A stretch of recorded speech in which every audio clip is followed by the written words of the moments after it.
ರಾಜಕೀಯ ಭವಿಷ್ಯ ಸದ್ಯದಲ್ಲಿ ರಾಜಕಾರಣಕ್ಕೆ ಯಾವುದೇ ಬದಲಾವಣೆ ಇಲ್ಲ, ಯಾವ ತೊಂದರೆ ಆಗಲ್ಲ. ಸಂಕ್ರಾಂತಿವರೆಗೂ ಆಗಲ್ಲ. ನಮ್ಮ ಜ್ಯೋತಿಷ್ಯ ಶಾಸ್ತ್ರದ ಪ್ರಕಾರ ಎರಡನ್ನು ಹೇಳ್ತಾರೆ, ಒಂದು ಯುಗಾದಿ ಭವಿಷ್ಯ, ಇನ್ನೊಂದು ಸಂಕ್ರಾಂತಿ ಭವಿಷ್ಯ. ಯುಗಾದಿಯಲ್ಲಿ ಹೇಳ್ತಕ್ಕಂಥದ್ದು ಮಳೆ ಬೆಳೆ ಕೊರತೆಗಳು ತಾಪತ್ರೆಗಳು ಪ್ರಕೃತಿ ಭವಿಷ್ಯ. ಸಂಕ್ರಾಂತಿ ಹೇಳ್ತಕ್ಕಂಥ ರಾಜರಿಗೆ ದೊಡ್ಡ ದೊಡ್ಡ ವ್ಯಾಪಾರಸ್ಥರಿಗೆ ಅದು ಸಂಕ್ರಾಂತಿ ಭವಿಷ್ಯ. ಈ ಸಂಕ್ರಾಂತಿವರೆಗೂ ರಾಜಕೀಯ ಭವಿಷ್ಯ ನೋಡಿಲ್ಲ ನಾನು, ಅಲ್ಲಿವರೆಗೂ ರಾಜ್ಯದಲ್ಲಿ ಏನಾಗಲ್ಲ. ಈಗ ಪಾಕಿಸ್ತಾನದ ಯುದ್ಧ ಅದ್ರ ಬಗ್ಗೆ ಏನ್ ಹೇಳಿ? ನಾನು ಯುಗಾದಿಯಲ್ಲಿ ಮೊದಲೇ ಹೇಳಿದೆ, ಉತ್ತರದ ನಾಡಿನಲ್ಲಿ ಹಬ್ಬೀತು ಹಗೆಯ ಬೇಗೆ, ಸುತ್ತುವರೆದು ಬರುವಾಗ ಜಗವೆಲ್ಲ ಕೂಳಾದೀತು. ನಾನು ಹೇಳಿದ ಒಂದು ವಾರದಲ್ಲಿ ಕಾಶ್ಮೀರದಲ್ಲಿ ಹಗೆ ಆಯ್ತು, ಮೃತ್ಯು ಆಯ್ತು. ಅದು ಎಲ್ಲ ಆಲ್ ಓವರ್ ಇಂಡಿಯಾ ಕವರ್ ಆಗುತ್ತೆ, ಮತ್ತೆ ಅದು ಜಗತ್ತಿನವರಿಗೆ ಹೋಗ್ತದೆ. ಬಹುದೊಡ್ಡ ಅಪಾಯ ಇದೆ.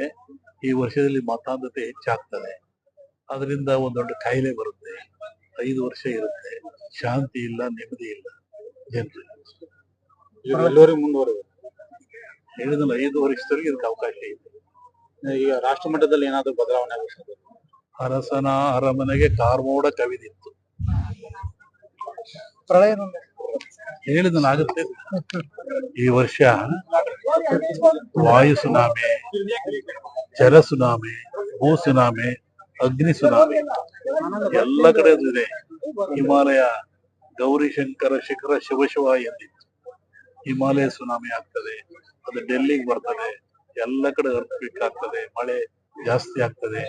ಜಗತ್ತಿನ 3-4 ಜನ ರಾಜಕೀಯ ಮಹಾ ದುರಂತರು ಅಪಮೃತ್ಯು ಹೊಂದ್ತಾರೆ. ಎಲ್ಲ ದೇಶಗಳು ತಲ್ಲಣಗೊಳ್ತವೆ. ವಿಪರೀತವಾದ ಬಿಸಿಲು, ಒಲೆ ಉರಿದರೆ ನಿಲ್ಲಬಹುದು, ದರಗಳು ನಿಲ್ಲಕ್ಕಾಗಲ್ಲ, ಅಂತ ಬಿಸಿಲಿದೆ.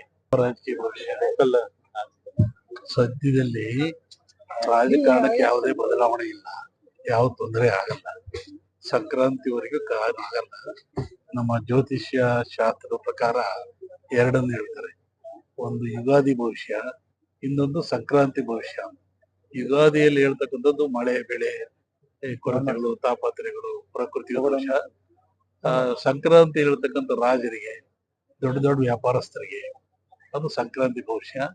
ಈ ಸಂಕ್ರಾಂತಿವರೆಗೂ ರಾಜಕೀಯ ಭವಿಷ್ಯ ನೋಡಿಲ್ಲ ನಾನು, ಅಲ್ಲಿವರೆಗೂ ರಾಜ್ಯದಲ್ಲಿ ಏನಾಗಲ್ಲ.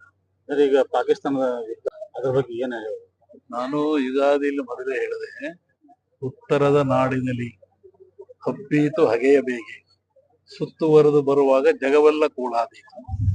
ನಾನು ಹೇಳಿದ ಒಂದು ವಾರದಲ್ಲಿ ಕಾಶ್ಮೀರದಲ್ಲಿ ಹಗೆ ಆಯ್ತು, ಮೃತ್ಯು ಆಯ್ತು. ಅದು ಎಲ್ಲ ಆಲ್ ಓವರ್ ಇಂಡಿಯಾ ಕವರ್ ಆಗುತ್ತೆ, ಮತ್ತೆ ಅದು ಜಗತ್ತಿನವರಿಗೆ ಹೋಗ್ತದೆ. ಬಹುದೊಡ್ಡ ಅಪಾಯ ಇದೆ. ಈ ವರ್ಷದಲ್ಲಿ ಮತಾಂಧತೆ ಹೆಚ್ಚಾಗ್ತದೆ, ಅದರಿಂದ ಒಂದು ದೊಡ್ಡ ಕಾಯಿಲೆ ಬರುತ್ತೆ.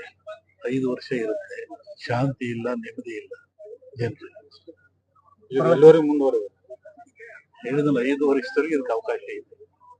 ಈಗ ರಾಷ್ಟ್ರ ಮಟ್ಟದಲ್ಲಿ ಏನಾದ್ರು ಬದಲಾವಣೆ ಆಗುತ್ತೆ? ಅರಸನ ಅರಮನೆಗೆ ಕಾರ್ಮೋಡ ಕವಿದಿತ್ತು. ಪ್ರಳಯ ಹೇಳಿದನಾಗುತ್ತೆ. ಈ ವರ್ಷ ವಾಯು ಸುನಾಮಿ, ಜಲ ಸುನಾಮಿ, ಭೂ ಸುನಾಮಿ, ಅಗ್ನಿ ಸುನಾಮಿ ಎಲ್ಲ ಕಡೆ ಇದೆ. ಹಿಮಾಲಯ ಗೌರಿಶಂಕರ ಶಿಖರ ಶಿವಶಿವ ಎಂದಿತ್ತು. ಹಿಮಾಲಯ ಸುನಾಮಿ ಆಗ್ತದೆ, ಅದು ಡೆಲ್ಲಿಗೆ ಬರ್ತದೆ, ಎಲ್ಲ ಕಡೆ ಅರ್ಥಕ್ವಿಕ್ ಆಗ್ತದೆ, ಮಳೆ ಜಾಸ್ತಿ ಆಗ್ತದೆ. ಜಗತ್ತಿನ 3-4 ಜನ ರಾಜಕೀಯ ಮಹಾ ದುರಂತರು ಅಪಮೃತ್ಯು ಹೊಂದ್ತಾರೆ. ಎಲ್ಲ ದೇಶಗಳು ತಲ್ಲಣಗೊಳ್ತವೆ.